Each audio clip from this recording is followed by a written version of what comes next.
This week, we are continuing our series called Reach One, and the focus of this week's message is Reach One, where you go.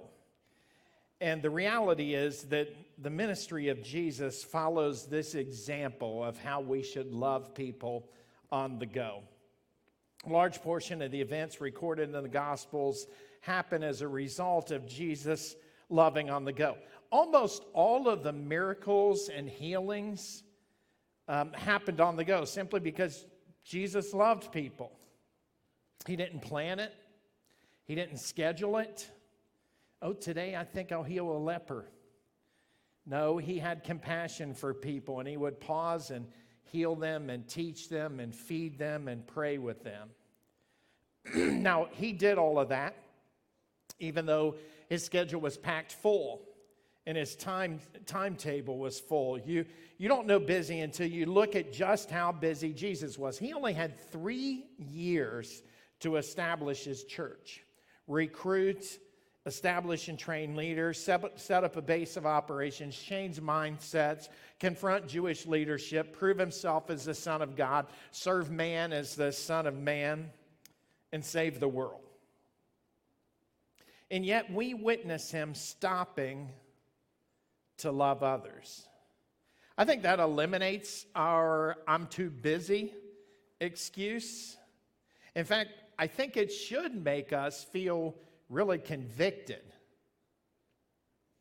As we are going from one place to another, we should stop for people because they are who matters to Jesus. It's the example that he sets. The gospel writers even tell us that Jesus had no home. Matthew records a time when a teacher of the law wanted to be a follower of Jesus, and Jesus replied, "Foxes have holes and the birds of the air have nests, but the Son of Man has no place to lay his head." He was pointing out to this teacher that it's not going to be some luxurious, fun, easy time that teacher might have had in mind. Jesus had no place to lay his head. So he was always going somewhere. And as he was going, he would constantly stop and show love to someone who was in need. Let me give you a few examples. One's in John chapter 4.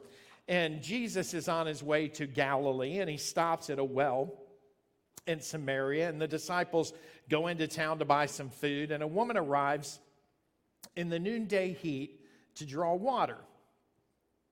This woman is a woman who had been rejected by her own people because of her past. She had been married 5 times, was living with a man who was not her husband, and so the Samaritan people had rejected her. But she was also a woman who had been rejected by the Jews for the simple fact that she was a Samaritan. They hated the Samaritans. They wouldn't have anything to do with her. So one of the few things that the Jews and Samaritans could agree on was that this woman was bad. They could agree on that. The Jews hated the Samaritans so much that most of them would have walked around Samaria rather than go through it, even though it was much quicker to just go through. That would be like going south on Highway 35, and you get off the highway to go around Ankeny to get to Des Moines. The only difference is they did it walking. So they wouldn't have even stepped foot in Samaria. But John tells us specifically, now Jesus had to go through Samaria. That's not accurate, at least not geographically. He didn't have to go through Samaria because there was no other way to Galilee. He could have gone around Samaria. Most of the Jews would have gone around it. I think Jesus had to go because he knew he was going to meet there. He had an appointment, the kind of appointment that we talked about last week. He had a God appointment with this woman. He meets this woman at the well and begins to ask her questions, and it kind of begins to know her personally, and then he gently guides that conversation toward the spiritual, and he tells her that he's the one that can meet her deepest needs. It's one of the only times that Jesus reveals who he is. And it's to an outcast woman by a well outside of Samaria. He's the one that will give her water that will cause her to never thirst again. It's one of the most incredible one-on-one conversations of Jesus that's recorded for us. And it's with this rejected, sinful woman by a well outside of Samaria. He loved on the go. He gave respect where no respect had ever been given before. He gave value to one who had been devalued. He gave worth to one who others deemed worthless. In knowing her past, he showed her that she was known by God, even if she felt forgotten. He loved on the go. It's an incredible encounter that almost no other Jew would have had. Maybe the best on the way event is recorded by Mark. It's in chapter 5. And the reason that might be the best is because it's kind of a double on the way event. And what I mean by that is on the way, Jesus meets one person that is in desperate need of his help, and he goes with him. And then on the way there, he meets another person, and Jesus stops and helps her. So he's interrupted twice this time, and the two people who make up this event couldn't have been any more different from each other. This is phenomenal. I can't wait to show you. I'm glad I get to tell this story twice on Sunday. It's fun. Matthew 5:21. When Jesus had again crossed over by boat to the other side of the lake, a large crowd gathered around him while he was still by the lake. He often taught by a lake. His friends, he had a lot of fishermen that were friends, and he usually had large crowds. In fact, you'll see in this event that he had a hard time getting away from those crowds. Verse 22. Then one of the synagogue rulers named Jairus came there. Now somehow he made his way through the crowd to get to Jesus. And he was a synagogue ruler. In Acts, this same term is translated chief ruler. So everyone knew who Jairus was. He would have been well known. And because of his position, they probably would have kind of opened up the crowd for him to get through. Hang on to that detail for a second. Seeing Jesus, he fell at his feet and pleaded earnestly with him. My daughter is dying. Please come and put your hands on her so that she will be healed and live. And get this, don't miss this. Jesus is teaching. It's like in the middle of a church service, and Jairus interrupts. It's not just the 12, it's large crowds that it says there. And have you ever been to a church service that's interrupted? It can be pretty uncomfortable, but here's Jairus, this chief synagogue ruler, and don't miss this either. He's a Jew looking for the Messiah, and he's kneeling before the one who will soon be crucified for claiming to be the Messiah. I wonder if Jairus was a believer at this point, or if he became one later. I do know this. Jairus is a big deal in the synagogue, and he's kneeling before a Nazarene. Can anything good come out of Nazareth? And what does Jesus do? Jesus left the crowd. He's in the middle of a church service, well, at least a Bible study, and he just gets up and goes with Jairus. He leaves the 99 to help the one. I guess he practices what he preaches. Here's what that tells us. Jesus cares about people. And when I say people, I don't mean people plural. I mean people singular. Now, what difference does that make? When you wonder, does Jesus really care about me? The answer is a definitive yes. He cares. He left the crowds to be with the one.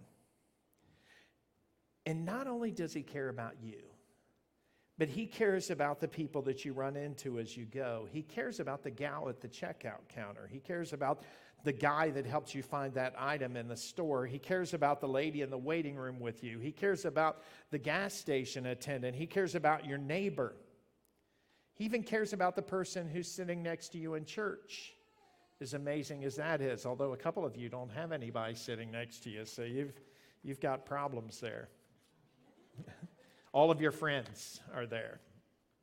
But he has given you and I the task to love on them too. He cares, and he wants us to care too. Okay, back to the story. Jesus went with Jairus, but he wasn't able to leave the crowd. It's kind of funny when you think about the short time that Jesus had and the enormity of the job that he had to accomplish. But he seemed to be more comfortable one-on-one than with the crowds. But I think that's because he cared for the one, and it's hard to care for and love the one in a crowd. As he went with Jairus, large crowd formed and gathered around him, pressed around him. Whether he wanted to or not, the church service, the Bible study was going with him, and everybody wanted to see Jesus. They wanted to see what he was about to do. But while he was on the go, his interruption is interrupted. A woman attempts to approach him while the crowd is pressing all around him. Now, they probably moved aside to let Jairus through. They probably did not move aside to let her through. This woman had an issue of bleeding that had lasted 12 years. She had been to the doctor. In fact, many doctors didn't do any good. In fact, Mark records that she had suffered a great deal under the care of many doctors and had spent all she had, yet instead of getting better, she grew worse. She had spent everything she had. And not only did she not get any better, she got worse.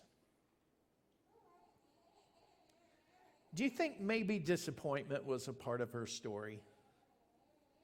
Do you think she felt forgotten by God? Do you think she ever asked the question, does God even care? She had a serious physical illness. I would imagine that she was anemic, so her energy level would be low. And that's bad enough, but she also had emotional illness because of it. Since the problem was bleeding, she would be considered unclean, and her interaction would be limited. Sort of like a lot of you are in the midst of COVID. You can't see anyone or go anywhere. We're unclean, you're unclean, and we're all depressed. Terry and Becky Jones have had to quarantine because he's got an upcoming heart surgery a week from tomorrow. That's tough to do for a couple of weeks. This woman had done it on some level for 12 years.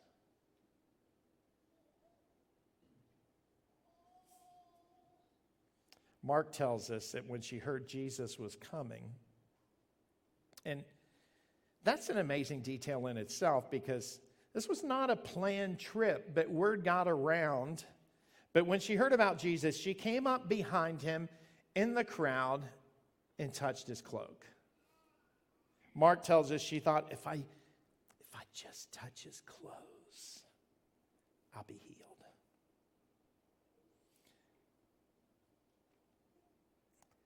They actually thought that when the Messiah came, you would be able to touch the hem of his garment, the tassel, and be healed. In fact, Jesus kind of alluded to that when he talked about you have your phylacteries and you make your tassels long, as if they were saying, maybe I'm the one. And Jesus never said that, and he was. But she had the faith to touch the hem of his garment.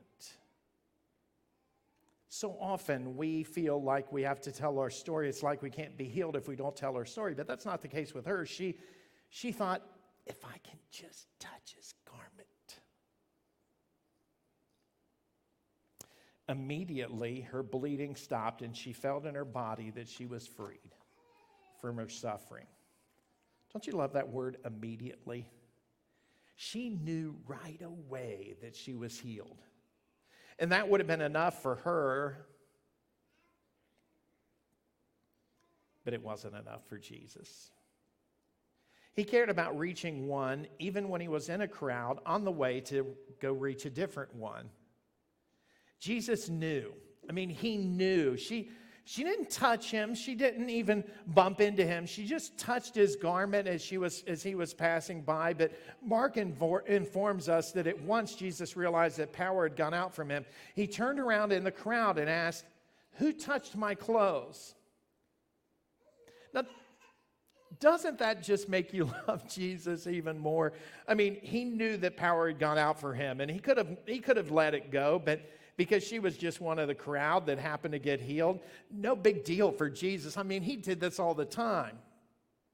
And after all, she was unclean because of her bleeding. He could have let this one go. Is this kind of an awkward situation or what? But Jesus cares, and the one matters to him. So he asked the question, the ridiculous question, "Who touched me?" I love the awkward response of his disciples. You see the crowd pressing against you, the disciples answered, and yet you can ask, "Who touched me?" You know what my translation of that would be? Who didn't touch you, Jesus? There are people all over the place. Social distancing is not being practiced here. Everyone is touching you. And you would think he would leave it at that. Yeah, good point. Everyone's touching me. But not Jesus, because he cares about reaching the one even when it's an interruption in his busy schedule. Even if it's awkward, he stops on the go. Remember, he's on the way to heal Jairus' daughter. This is just a little girl, and this one is a mature, unclean woman. At least she's unclean to everyone else, but not to Jesus. It appears as if this poor, embarrassed woman was startled by the whole scene. She was just trying to slip in and slip out, get healed, and move on. She was definitely not looking to be the center of the attention, but she knows that she's been caught in her own healing. What's going to happen? Is Jesus going to charge her for the healing? Or is she going to be called out for uncleanness? She probably hasn't been in the crowd a whole lot, so she hasn't been around Jesus because she's unclean. So is she going to be called out for that? She's unclean. She's touched Jesus, the healer, and she's not supposed to touch anyone. Undoubtedly, she touched some people trying to get to Jesus. She's going to have to come clean in a different sort of way. Verse 33. Then the woman, knowing what had happened to her, came and fell at his feet, and trembling with fear, told him the whole truth. It doesn't sound like she's thinking this is a best case scenario, does it? She must have thought a rebuke was coming or something bad, but she's trembling with fear. But Jesus, he said to her, "Daughter," that word's fantastic, "daughter, your faith has healed you. Go in peace and be freed from your suffering." So with the interruption now settled, he continues to Jairus' house. But on the way there, the unthinkable happens. She dies. In verse 35, while Jesus was still speaking, some men came from the house of Jairus, the synagogue ruler. "Your daughter is dead," they said. "Why bother the teacher anymore?" Ignoring what they said, Jesus told the synagogue ruler, "Don't be afraid. Just believe." Isn't it interesting that the clean ruler of the synagogue came to Jesus before the unclean, bleeding woman? Shouldn't the ruler of the synagogue, who practices ritualistic cleansing daily, have precedence over an unclean, never welcomed at worship woman? And yet this interruption of a bleeding woman, this pause from the unclean stalls Jesus long enough, and the girl dies. Listen to the rest of the account. It's incredible. When they came to the house of the synagogue ruler, Jesus saw a commotion with people crying and wailing loudly. He went in and said to them, "Why all this commotion and wailing? The child's not dead, but asleep." But they laughed at him. After he put them all out, he took the child's father and mother and the disciples who were with him and went in where the child was. He took her by the hand and said to her, "Talitha cum," which means, "Little girl, I say to you, get up." Immediately, the girl stood up and walked around. She was 12 years old. At this, they were completely astonished. I guess that last sentence is an understatement. And once Jesus arrives, he instructs them that the grieving, she's not dead, she's just asleep, and he's laughed at. They know the girl is dead, but they know what death is, and yet Jesus leads her father and mother into the room and brings the girl back to life because she might as well have just been asleep when Jesus is around. Why did he do this? Because he cares about this little girl. He cares about her mother. He cares about Jairus. He cares about you. And he cares about the one that you need to reach. Throughout the ministry of Jesus, we see one example after another of Jesus stopping and showing love to people who need it at most. And that's what we've been called to do. That's the example that we have to follow. Our reach one is plural, but it should be more than one. But each one is an individual and they count. They all matter. So just like with Jesus, there should be stories, there should be names, there should be faces that come to our mind when we think about what it means to love like Jesus on the go. Toward the end of the Gospel of Matthew, in Matthew 25, Matthew writes about the day when all of us will stand before Jesus, and this is actually Jesus speaking. And on that day, Jesus will say to some of us, he will say, "I was hungry and you gave me something to eat. I was thirsty and you gave me something to drink. I was a stranger and you invited me in. I needed clothes and you clothed me. I was sick and you looked after me. I was in prison and you came to visit me." He gives this list of ways that these people showed him love. And the people will say, "Well, I don't really remember that. I don't remember you being hungry, and I don't remember you being thirsty." Jesus, I'm glad I did it. I'm glad I did that, but I just can't remember it. When did I do that? And Jesus will say, whatever you did to one of the least of these brothers of mine, you did it for me. Whatever you did for the least of these brothers of mine, that's what you did for me. When we show love to others, we're showing love to Jesus. Isn't that incredible? Have you ever thought, how can I show Jesus how much I love him after all he's done for me? I mean, how can we show Jesus anything? It's like buying a present at Christmas for somebody who has everything. How do you do that? You can't do that. So how do I show love for Jesus? He tells you how. By loving others. It's by reaching out to others. It's by reaching one, our neighbors everywhere. That's the plan. And he doesn't have a plan B. I love the song "Do Something" by Matthew West. Listen to some of the words of that song. "I just couldn't bear the thought of people living in poverty, children sold into slavery. The thought disgusted me. So I shook my fist at heaven and said, 'God, why don't you do something?' He said, 'I did. I created you.'" So when you think about that one that needs to be reached, and you wish someone would reach out to them, guess what? God created you.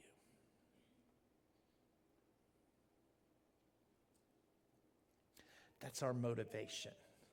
That's what keeps our hearts strong and what keeps us passionate.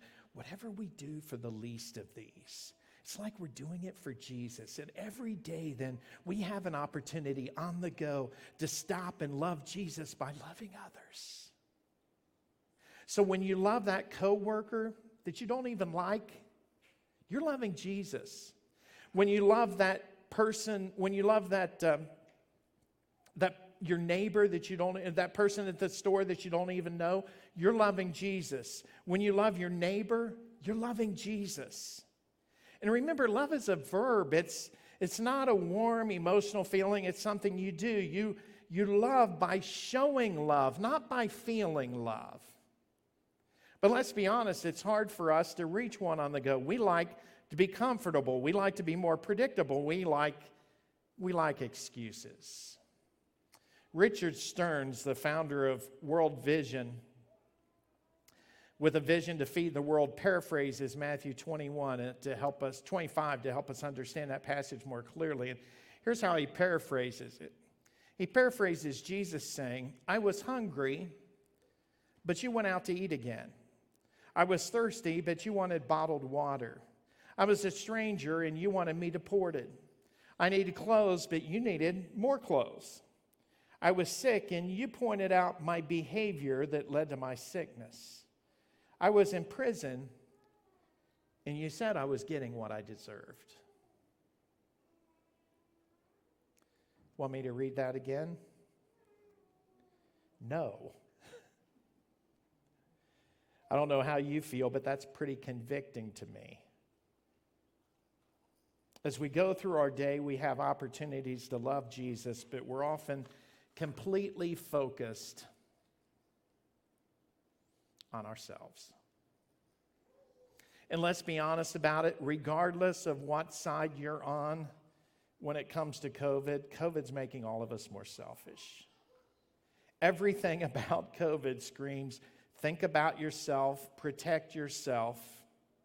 Is there anything that you can think of where people are more sure that their opinion is the right one than COVID? You know what the difference between my opinion and yours is? Mine really is right. You just think you're right. That's what we all think, isn't it? It's making all of us more selfish. And as one of your pastors, that concerns me greatly. Because that is the opposite of what we are supposed to be becoming.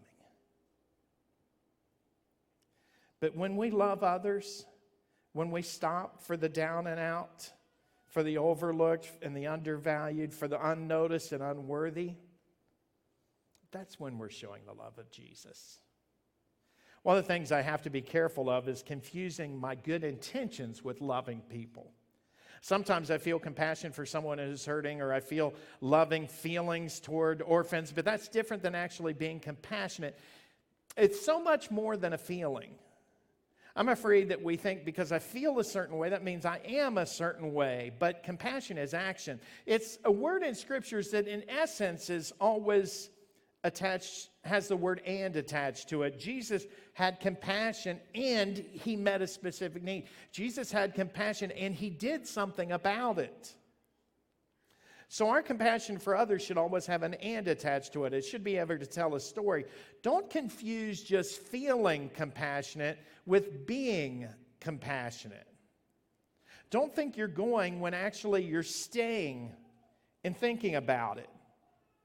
God has called us to take action, to reach one by showing love to the least of these. As a church family, I can't imagine the impact we would have in our community if we all decided that we were going to love people the way that Jesus loved people. And it begins by loving them one at a time.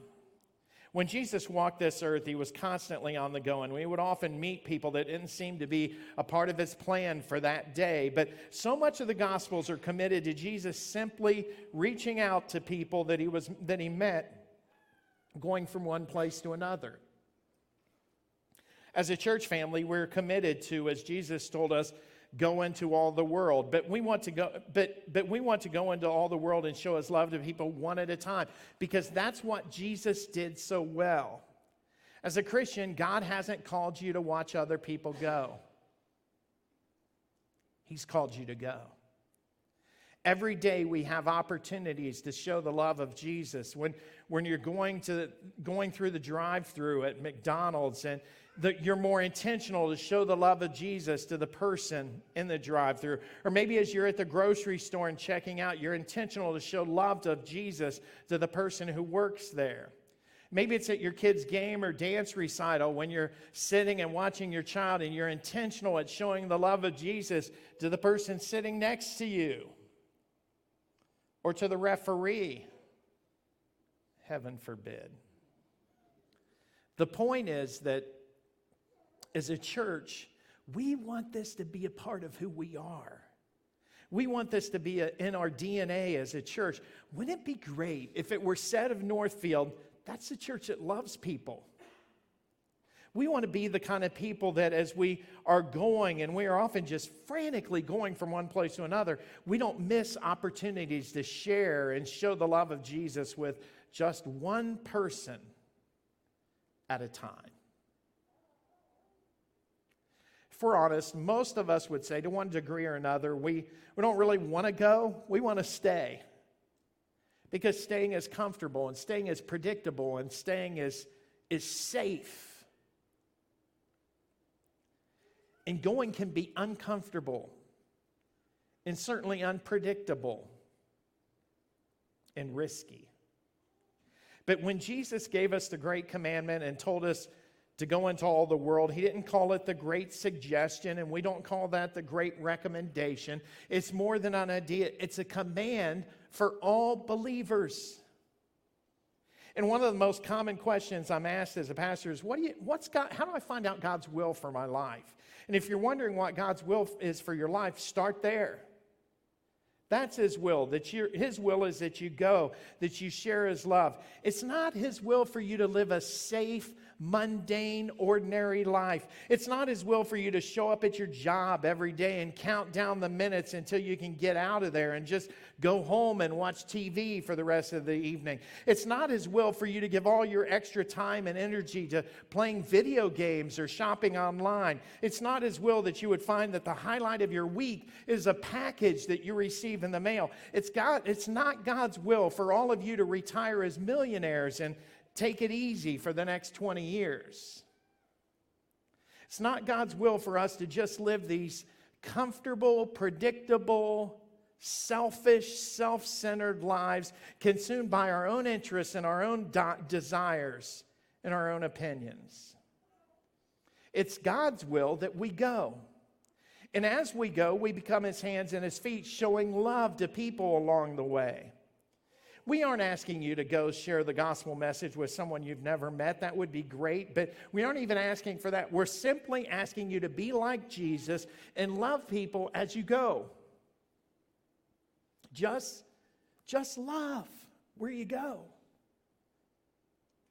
Marilyn and I talked about the fact that we haven't been the best at being intentional of trying to win our neighbors to Christ. So last week she baked some cookies for Valentine's Day and took them to our 3 closest neighbors. It's a start of being more intentional. Barb Cummins, whenever she's at a checkout, she asks the person if there's something that she can pray for them. You may think that's awkward. No one wants that. But she hasn't ever been turned down. That's loving on the go. That's showing them that you really care, that you consider them a human being that has some worth and some value. Once you start loving as you go, you'll realize that it's not as big a sacrifice as you thought it was. And our reaching one brings a smile to the face of Jesus. You want to be like Jesus?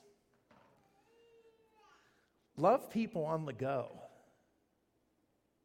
And send me your stories, because I want to hear them. Our Heavenly Father, it's so tough to love like Jesus loved because we're so focused on ourselves. Well, Father, please help us to be willing to deny ourselves and to follow him.